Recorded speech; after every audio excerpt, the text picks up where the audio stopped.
Alors, j'espère que tout le monde va bien, que tout le monde a déjà fait cette fila aujourd'hui et mis sa petite pièce dans la tzedaka, car on va passer tout de suite au cours de Navi de la semaine. Alors, si vous vous souvenez bien, la semaine dernière, on a parlé des dernières étapes juste après la construction du Beth Amikdash, c'est-à-dire la construction du palais de Shlomo Ameler qui a suivi. Et dans les derniers événements, on a appris comme quoi, après que Shlomo Ameler avait construit son palais, il a également agrandi les villes, il a embelli les villes, il a enrichi le pays et il a rendu vraiment la terre d'Israël plus forte que toutes les nations de cette époque, à tel point que les gens étaient tellement impressionnés de sa sagesse et de sa façon de procéder que tous les rois, tous les chefs des nations des alentours voulaient absolument venir le rencontrer en personne. Ils en avaient marre d'entendre qui et quoi, ils préféraient le voir et tout le monde était encore plus impressionné les uns que les autres. Et un jour, Shlomo Ameler a décidé, en l'honneur de ces événements, de mettre en place un immense festin. Et il a invité à ce festin tous les rois alliés d'Eretz Israël. Et pour ça, comme d'habitude, comme on l'avait appris aussi au début, Shlomo Ameler, il avait un contact avec les animaux. Il connaissait la langue des animaux, il savait communiquer avec eux. Et comme à son habitude, il a envoyé plein d'oiseaux, comme on le voit là sur le dessin. Il a envoyé plein d'oiseaux pour envoyer un message à tous les chefs des nations pour les inviter tous à, à un festin immense. Et au fur et à mesure, quand les oiseaux ils ont commencé à revenir chacun après avoir accompli leur mission, mais cette fois, Shlomo Ameler, il avait vraiment envoyé une grande quantité d'oiseaux, car il voulait vraiment que les oiseaux aillent jusqu'aux pays les plus lointains pour les mettre au courant de ce festin.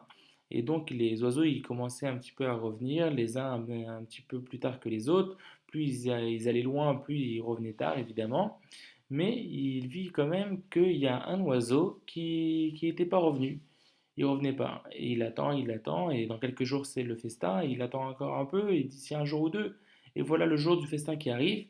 Et il voit que cet oiseau, il est toujours pas revenu. Alors il commence à se mettre en colère, il n'était pas content. Il fait, qu'est-ce que ça veut dire?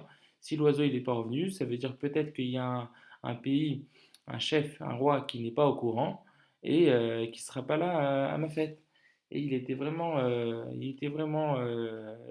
très en colère. Mais bon, le festin, il a commencé, alors il est venu au festin, et là, tout d'un coup, en plein milieu que le festin commençait, tout d'un coup, il a ce dernier oiseau qui arrive en volant à toute vitesse, et il va voir le roi Shlomo, et il est épuisé, ça fait des centaines de kilomètres qu'il vole, il est complètement amoché. Alors bien sûr, Shlomo Amelach, au début, il a quand même voulu le gronder pour lui demander comment ça se fait qu'il arrive en retard comme ça, et il lui demande est-ce qu'il a envoyé le message à tous les rois, etc. Alors il lui a dit que oui, il a envoyé le message à tous les rois, mais que sur la route, il a découvert une nouvelle nation, et il voulait savoir si Shlomo Ameler, il était intéressé à ce que même cette nation-là, même que la chef de cette nation, qui était une reine, vienne à son festin, étant donné que Shlomo Ameler n'était pas au courant ne connaissait pas cette nation-là. Donc il ne voulait pas inviter un chef, un roi, une reine, que le roi lui-même n'a pas encore invité. Donc c'était normal qu'il demande à Shlomo Ameler. Et quand Shlomo Ameler il a appris comme ça qu'il y avait une nation, un peuple que lui-même n'avait jamais entendu parler, donc il s'est dit que non seulement que ça veut dire que c'est un peuple très discret, mais ça veut dire que c'est aussi un peuple très riche, parce que ça veut dire qu'il arrive à se débrouiller sans faire appel à d'autres nations autour, mais ça veut dire aussi que son chef, c'est aussi un chef très intelligent, parce que pour pouvoir se débrouiller comme ça tout seul, et pour rester discret, pour rester riche, il faut vraiment avoir beaucoup de sagesse et être très intelligent. Et donc, il a été très très intéressé à connaître le ou la chef de cette nation. Et tout de suite, donc l'oiseau lui dit que c'est bien une reine qui s'appelle la reine de Sheva. Et que dans ce peuple-là, tout le monde la respectait énormément, tout le monde aimait beaucoup la reine de Sheva. Et elle était connue là-bas comme étant d'une sagesse aussi très très particulière. Autant que tous les autres nations entendaient parler de Shlomo Ameler. Là-bas aussi, les gens qui habitaient dans ce pays-là aussi parler de leur reine de leur même façon. Et donc, Shlomo Ameler était tellement intéressé de la voir que tout de suite, il renvoya l'oiseau pour inviter cette reine. Donc, peut-être qu'elle ne sera pas là pour le festin, mais au moins pour l'inviter, l'inviter à venir la rencontrer. Et comme ça, tout de suite, l'oiseau, il reparta et il retourna voir, il retourna dans ce pays et il donna le message à la très belle reine de Sheva. Et lorsqu'il lui donna le- le petit papier, le petit message, il lui fait signe que c'était un message très important qu'il fallait lire tout de suite. Et tout de suite, la reine de Sheva, elle ouvrit le message et elle a compris que le message il venait du roi Shlomo Ameler. Alors, elle avait entendu parler d'un roi qui s'appelle comme ça et qui était d'une sagesse extraordinaire, mais elle, comme beaucoup d'autres avant, elle ne l'avait vraiment jamais vu. Et comme elle-même aussi, elle était très sage et très intelligente, donc elle aussi, elle a été aussi curieuse que le roi Shlomo pour le rencontrer et estimer le niveau de sa sagesse. Est-ce que vraiment il est aussi sage qu'on le dit, ou bien simplement parce qu'il est plus intelligent que les autres, alors les gens le respectent. Mais est-ce que vraiment il est aussi sage et intelligent qu'on le dit? Et donc, elle a demandé conseil autour de ses conseillers, et de ses proches et de ses ministres. Et ces ministres, ils lui ont donné le conseil exactement contraire. Ils lui ont dit, puisqu'on s'est toujours débrouillé ici, justement grâce à notre discrétion, grâce à notre silence, ce serait dommage comme ça, de tout gâcher, de tout laisser tomber et de se faire connaître de tout le monde, alors que justement on a réussi à survivre jusqu'à présent grâce à notre discrétion et à notre silence. Mais la reine, comme Shlomo Ameler, elle était tellement curieuse de savoir à quel point il était sage que malgré qu'elle a demandé conseil à ses conseillers, elle a fait exactement le contraire et elle a renvoyé le message du petit oiseau en lui disant, en lui confirmant qu'elle allait bel et bien venir voir le roi Shlomo. Et tout de suite, la reine de Sheba, elle prit un bateau sur lequel elle amena ses plus beaux guerriers, ses plus beaux soldats, ses meilleurs ministres. Elle amena aussi une grande partie de ses richesses parce que quand on venait voir un roi à l'époque, et même aujourd'hui, normalement c'est comme ça, on ne vient pas les mains vides. Donc surtout quand on va voir pas seulement une personne importante, mais un roi, et en plus un roi d'une nation puissante, et ensuite, et en plus, le plus puissant de tous les rois de cette époque, et un roi aussi riche et aussi intelligent et aussi sage, c'est pas avec n'importe quel cadeau. On vient pas le voir avec une bouteille de vin. Ok. Donc, elle apporta aussi beaucoup de richesses pour les offrir en cadeau, en offrande au roi Shlomo. Et comme ça, elle prit la route. Et au bout de 3 mois, elle arriva sur le port d'Eretz Israël pour rencontrer le roi Shlomo. Et quand elle arriva, elle avait prévu avec elle de poser des tas de questions au roi Shlomo Ameler pour vérifier sa sagesse. Elle avait prévu des devinettes, des énigmes, toutes sortes de petits problèmes mathématiques pour vérifier sa sagesse. Et quand Shlomo Amelech il a entendu que la reine de Sheba était enfin arrivée à son palais, il était tellement pressé qu'il ne laissa pas juste monter sur le port toute seule. Il envoya son premier ministre, qu'on avait déjà entendu, qu'on avait déjà parlé au début, donc le fameux Benayahu Ben Yehoyada, D'accord? Donc il l'envoya. Et lui-même, Benayahu Ben Yehoyada, il avait tellement de personnalité et de classe que quand la reine de Sheba, elle arriva sur le port et qu'elle vit le ministre de Shlomo Amelech, Benayahu Ben Yehoyada, tout de suite, elle crut carrément que c'était lui le roi.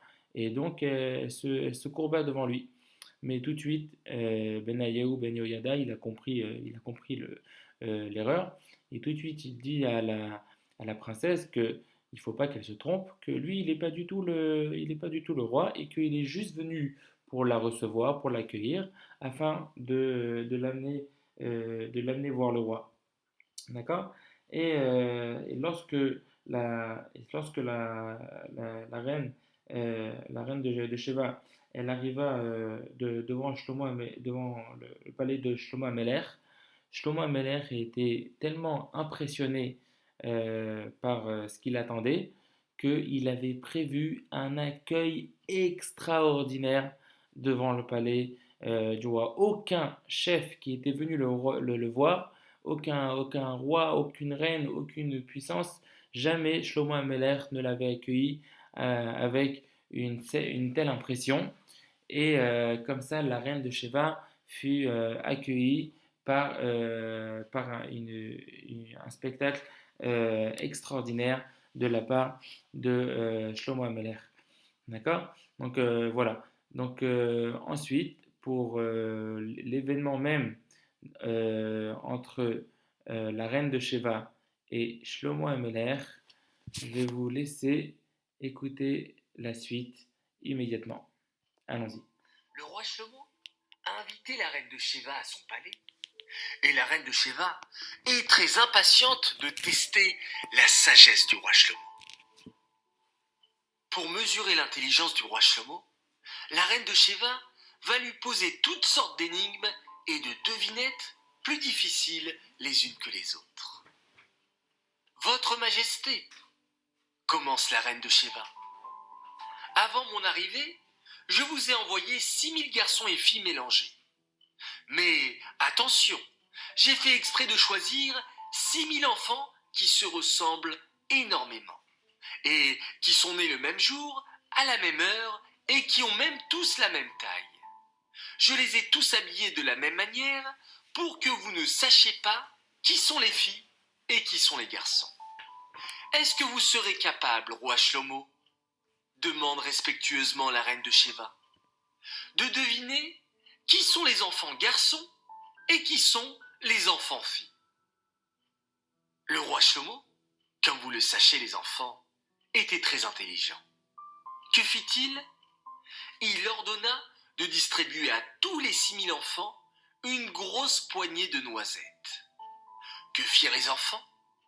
Certains enfants gardèrent leurs noisettes dans leurs mains, mais d'autres enfants attachèrent le bout de leur tunique pour en faire une petite poche et glissèrent les noisettes dedans.